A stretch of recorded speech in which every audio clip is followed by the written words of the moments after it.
Hai, apa kabar semua? Kita berjumpa sekali lagi. Jadi, apa yang Anda saksikan sekarang adalah sebahagian daripada koleksi philodendron yang ada di taman saya ini. Selain daripada meminati tanaman keladi hias, saya juga meminati tanaman jenis yang memanjat, yaitu philodendron. Philodendron yang pertama saya miliki adalah ini, Philodendron gigas, pemberian seorang rakan. Pada waktu itu saya hanya menerima 2 daun saja, namun kini ianya telah tumbuh dengan banyak daun dan ianya mengambil masa yang cukup lama untuk melihat satu daun matang seperti ini ataupun daunnya mengembang. Ianya mengambil masa sehingga 3 minggu. Sangat berbeza sekali dengan tanaman keladi, di mana keladi kita boleh lihat perkembangan pertumbuhan keladi itu dalam masa 2 ataupun 3 minggu saja. Ini adalah keladi pula. Ini adalah Philodendron melano. Oke. Philodendron melano ini saya beli dengan harga Rp48. Kalau dulu Philodendron melano sebesar ini, rasanya harganya sudah mencecah sehingga ratusan ringgit. Oke. Namun demikian saya tidak begitu meminati bahan yang digunakan untuk membentuk tiang pemanjat untuk melano ini memanjat, karena yang menggunakan coco fiber. Coco fiber ini sebenarnya walaupun ianya di grouping ataupun diletakkan padat seperti ini, ianya tidak akan mengumpulkan air, ianya tidak akan menakung air. Ianya boleh kita samakan seperti rambut kita, yang mana ianya tidak akan menakungkan air, ianya akan cepat kering. Jadi saya lebih gemar menggunakan bahan dari kelapa juga, tetapi saya sendiri yang membuatnya, sama ada secara blok seperti ini ataupun dengan cara satu lagi. Jika Anda ingin saksikan, teruskan bersama dengan saya.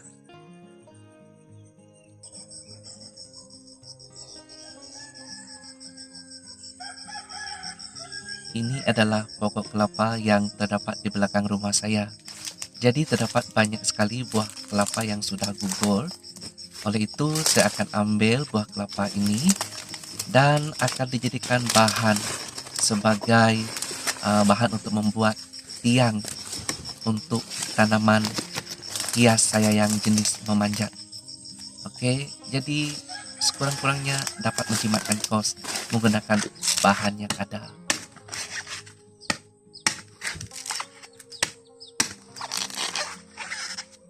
Untuk menjimatkan kos, ada baiknya kita menggunakan bahan-bahan yang ada di sekitar kita. Karena sekarang ini harga barang pun semuanya sudah mahal. Dan untuk membeli bahan-bahan seperti moss, sabut kelapa, coco block daripada kedai-kedai, rasanya harganya pun tidak murah. Jadi apalah artinya jika ada bahan di sekitar kita, kita tidak pakainya. Hanya dengan mengeluarkan sedikit tenaga supaya kita memperolehi hasil yang cukup memuaskan hati kita dan kos yang cukup murah sekali.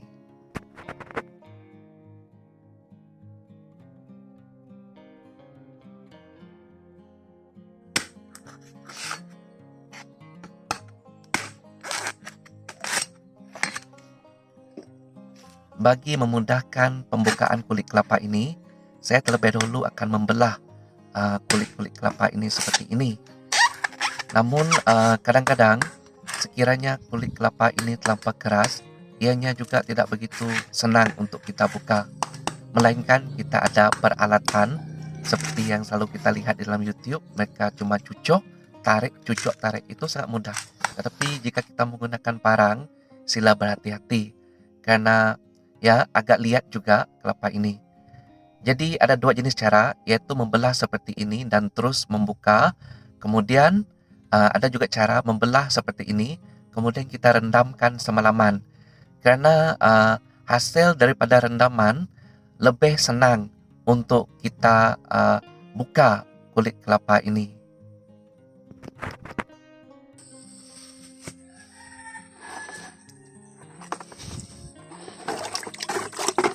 Ini adalah buah kelapa yang telah saya belah dan saya rendam, namun belum saya kupas kulitnya.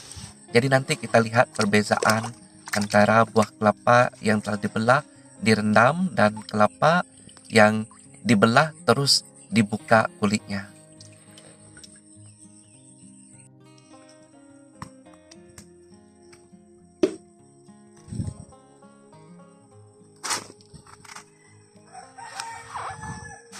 Ini adalah kelapa yang telah direndam semalaman.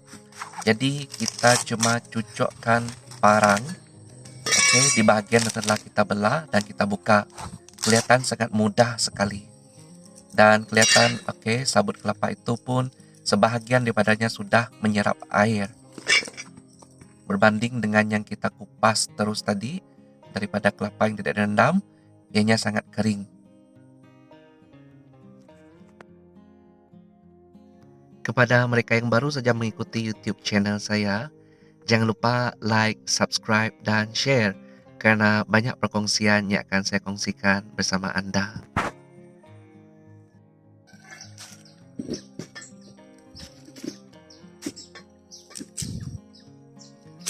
Ini adalah kulit kelapa yang telah kita kupas tadi.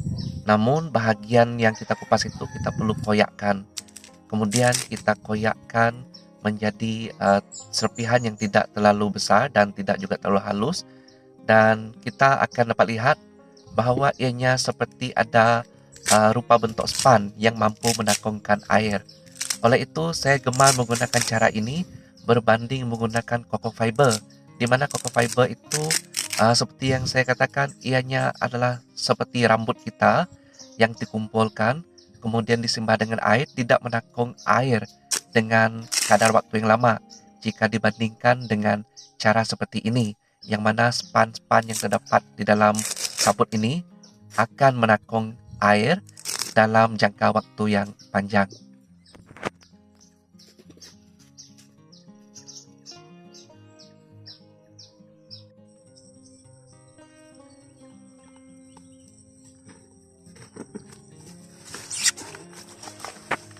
Sabut kelapa yang telah dikoyakkan perlulah direndam semalaman supaya ianya mudah untuk digunakan kelak. Jika dilihat di sini, ya, ianya berbentuk sabut yang padat, mempunyai takungan air yang bagus. Ya, jadi ini adalah sangat sesuai sekali untuk kita guna membuat tiang bagi tumbuhan tanaman hias kita yang jenis memanjat.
memasukkan sabut kelapa ini ke dalam jaring yang telah kita buatkan tadi berbentuk tiang bulat, kita cuma perlu gumpalkan sabut kelapa ini, kemudian kita sumbat ke dalam ruang yang telah kita sediakan.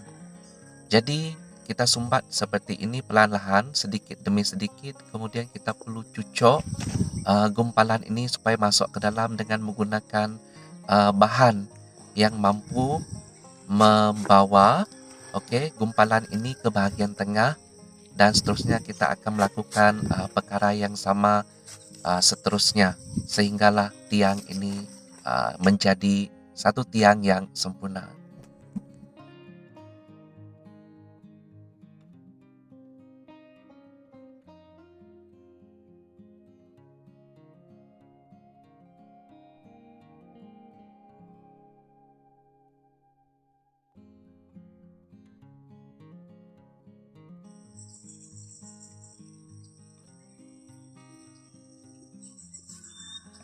Maka beginilah hasilnya, yaitu tiang yang diperbuat daripada sabut kelapa. Oke, sudah pasti kos yang sangat murah. Yang penting ianya mampu membekalkan air kepada akar tanaman jenis memanjat kelak. Oke, ini adalah tiang yang saya buat dulu menggunakan sabut kelapa dan juga sedikit serpihan bata merah. Oke, sabut kelapa, bata merah menggunakan jaring yang agak kecil. Namun apabila melihat akar Monstera albo ini yang sangat besar, ianya tidak mungkin akan masuk ke dalam jaring yang kecil ini. Oleh itu saya akan tukar batang jaring ini menggunakan tiang yang saya buatkan tadi.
Oke, jadi saya telah tukar menggunakan batang yang diperbuat dengan jaring yang lebih besar lagi. Biasanya saya hanya mengikat batang untuk memanjat ini pada batang besi yang telah saya tanam terlebih dahulu, dan saya akan ikat dengan kabel tie. Oke.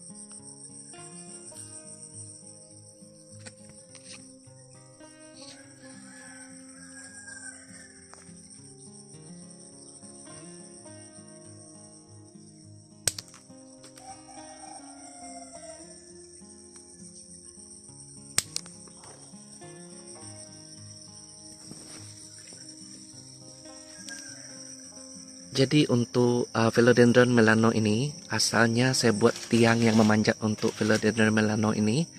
Mungkin saya tidak akan menggunakan tiang tersebut kerana saya perlu memotong Philodendron melano ini kepada beberapa potongan. Philodendron melano ini boleh menghasilkan lebih daripada satu pokok. Kalau potong di sini, tanam bahagian ini, ianya akan menjadi 3 pokok yang akan terhasil daripada potongan ini. Oke, jadi sekian saja perkongsian daripada saya untuk kali ini.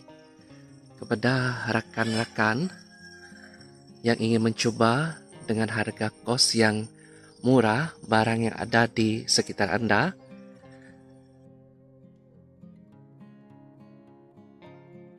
bolehlah mencoba untuk menggunakan kaidah ini. Oke, terima kasih. Bye-bye.